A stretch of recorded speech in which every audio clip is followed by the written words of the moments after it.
చేతి గుత్తి భాగం దగ్గర ప్రమాదం జరిగినప్పుడు కొన్ని నెలలు అలాగే కదపకుండా ఉంచుతాం కదా, అప్పుడు చెయ్యి గుత్తి భాగము బిగిసిపోతుంది. ఆ భాగాన్ని మళ్ళీ సాధారణ స్థితికి తీసుకెళ్ళటానికి వ్యాయామాలు ఇప్పుడు మనం చూడబోతున్నాం. ప్రమాదం జరిగిన చేతిని స్ట్రైట్గా అట్లా చాపేసి మరొక చేత్తో చెయ్యి గుత్తి భాగాన్ని అట్లా పట్టుకుంటాం సపోర్ట్ కింద.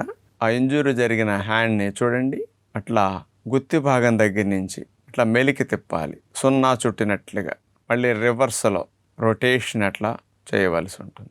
Clock wise, anti clock wise ఇట్లా గుత్తి భాగానికి వ్యాయామం చేయటం ద్వారా ఆ జాయింట్ భాగం మరలా ఫ్రీ అవుతుంది, ఆ టైట్నెస్ అంతా పోతుంది. మళ్ళీ బ్లడ్ సప్లై బాగా ఇంప్రూవ్ అయ్యి త్వరగా హీల్ అవ్వటానికి, అక్కడ లెగమెంట్స్ కానీ ఇవన్నీ బాగా ఫ్రీ అవ్వటానికి అవకాశం కలుగుతుంది. ఇట్లా మనం ఒక 7-8 రౌండ్లు 10 రౌండ్లు చేయగలిగితే బాగుంటుంది. మొదటి వ్యాయామం ఎలా చేసిన తర్వాత ఇక రెండో వ్యాయామంగా 2 చేతుల్ని అట్లా చాపేసి దగ్గరకు లాక్కొని మోక చేతుల దగ్గర అట్లా బెండ్ చేయాలి.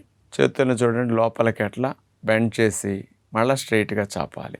రివర్స్లో అట్లా స్ట్రైట్గా చాపిన తర్వాత మళ్ళీ వెనక్కి తీసుకెళ్ళి సాధారణ స్థితిలో చేతులు స్ట్రైట్గా అట్లా చాపేస్తాం. మళ్ళీ 2 చేతుల్ని కలిపి మన వైపు అట్లా చేతుల్ని లోపలికి తిప్పుకుంటూ తీసుకెళ్తాం. మళ్ళీ వెనక్కి, మళ్ళా లోపలికి. అంటే గుత్తి భాగం దగ్గర అట్లా తిప్పటం ద్వారా ఆ ప్రమాదం జరిగిన ప్రదేశంలో వచ్చే టైట్నెస్ అంతా బాగా తగ్గుతుందన్నమాట. మళ్ళా చాపేయాలి. అదే విధముగా రిపీట్ చేస్తాం. మళ్ళీ ఇట్లా ఒక 5-6 రౌండ్స్ చేయగలిగితే ఆ చేతి గుత్తి భాగం ఇంజురీ జరిగిన దగ్గర ఫ్రీ అవ్వటానికి అవకాశం ఉంటుంది. ఇక మూడో వ్యాయామంగా ఇంజురీ జరిగిన హ్యాండ్ని నడుము స్ట్రైట్గా పెట్టి కూర్చున్న తర్వాత కింద నుంచి పైకి అట్లా స్ట్రైట్గా లేపి, పైకి లేపిన తర్వాత గోముఖాసనంలో చూడండి, మోక చేయి దగ్గర నుంచి అట్లా చేతిని వెనక్కి బెండ్ చేస్తాం. అట్లా బెండ్ చేసి మళ్ళీ స్ట్రైట్గా లేపి మళ్ళీ ముందుకు తీసుకొచ్చేసి స్ట్రైట్గా అక్కడి నుంచి కాళ్ళ మీద పెట్టుకోవాలి. మళ్ళీ కాళ్ళ మీద నుంచి స్ట్రైట్గా పైకి లేపి, పైకి వెళ్ళిన తర్వాత మోక చేతి దగ్గర నుంచి అక్కడ బెండ్ చేయాలి.